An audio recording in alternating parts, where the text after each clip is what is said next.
Welcome to Telangana వెలుగు. నేను మీ రాజు.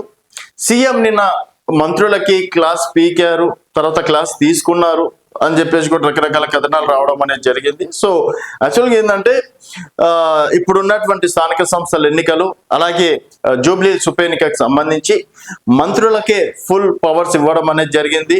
So మొదటగా నామినేట్ పదవులు ఎవరైతే ఆశిస్తున్నారో వారికి ఆ జిల్లా ఇన్ఛార్జీలు ఫస్ట్ ఆఫ్ ఆల్ క్లియర్ చేయాలి.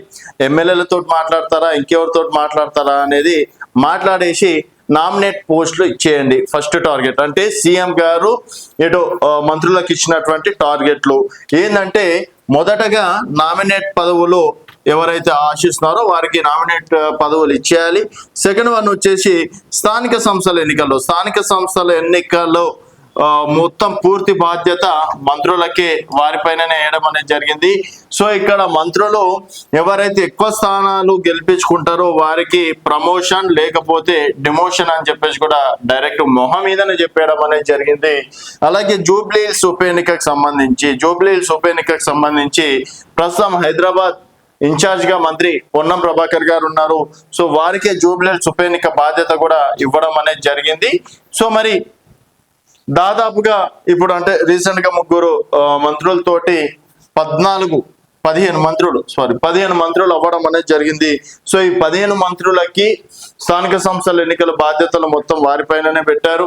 అలాగే ఆర్థిక పరంగా కావచ్చు, స్థానిక పరంగా కావచ్చు, ఏదైనా సరే మొత్తం మంత్రుల చేతిలోనే ఉంది. మంత్రులకు ఫుల్ పవర్స్ ఇచ్చాను. ఎవరైనా మంత్రులు పని చెయ్యకపోతే డెఫినెట్ గా వారికి తీసేసే అవకాశం ఉంటుంది, లేకపోతే డిమోషన్ చేసే అవకాశం ఉంటుంది. మంత్రుల పనితీరుని బట్టి ప్రమోషన్లు కూడా ఇచ్చే అవకాశం ఉంటుంది. సో ఇప్పటి వరకు మంత్రుల పనితీరు ఎక్కడ కూడా సంతోషంగా లేదు. కేవలం 2-3 మంత్రుల పనితీరు మాత్రమే కరెక్ట్గా ఉంది. మిగతా మంత్రుల పనితీరు సరిగ్గా లేదని చెప్పేసి కూడా నేను చెప్పడం అనేది జరిగింది.